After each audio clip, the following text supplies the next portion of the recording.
Narasi soal asing, soal mafia itu ke depan harus dihilangkan nih dari mulut pemerintah ketika mereka menyampaikan kebijakan atau menyampaikan tanggapan atas kritik dari masyarakat.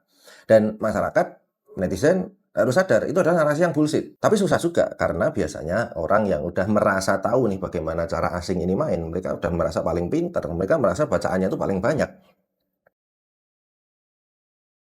Dan ini memang ya jadi satu penyakit bawaan demokrasi yang namanya populisme. Tapi di video ini saya nggak akan jelasin tentang populisme karena cukup kompleks. Saya mulai aja dari satu hal yang simpel dan biasa kita lihat. Kita ambil nama di sini, George Soros. Mungkin kalian ngerasa udah tahu banyak tentang George Soros. Tapi kalau pengen tahu lebih lanjut, gini saya jelasin. Narasi tentang George Soros sepanjang sejarah itu selalu dikeluarkan, dikeluar-keluarin sama politikus. Oke?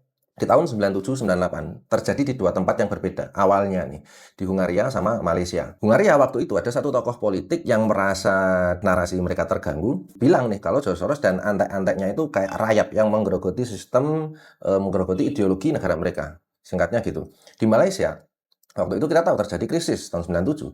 Nah, Perdana Menteri waktu itu Mahathir Mohamad menyalahkan George Soros sebagai biang kerok krisis yang terjadi. Kemudian tahun 2014 2015, Hungaria ini campaign lagi nih, mulai galakin lagi campaign anti Sorosnya. Bahkan pemerintah ngeluarin dana yang nggak sedikit. Terakhir, kita lihat Donald Trump itu kembali nyerang George Soros, teman-teman. Jadi kita sepanjang sejarah bisa lihat ya, politikus lah yang sering melempar narasi George Soros ini. Pertanyaannya sekarang, ada politikus berkuasa, ada spekulan keuangan super kaya. Mereka saling menyalahkan, mereka saling membela diri, mana yang bisa kita percaya? Mana coba? Kalau saya pribadi ya nggak ada alasan jelas untuk lebih percaya ke politikus, meskipun di saat yang sama saya mungkin juga nggak bisa langsung percaya ke spekulan yang super kaya ini nih. Iya kan? Kembali ke contoh Perdana Menteri Mahathir tadi.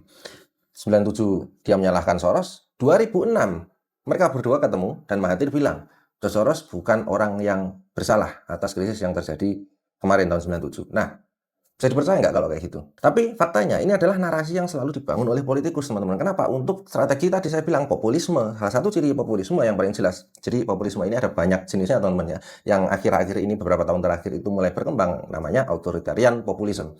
Salah satu contohnya yang jadi ciri khas itu selalu menyalahkan, mengkambing hitamkan pihak atau elit tertentu. Ini bisa kelompok, ini bisa institusi, bisa satu atau dua orang. Nah, Soros itu salah satu kambing hitam ya dari narasi populis.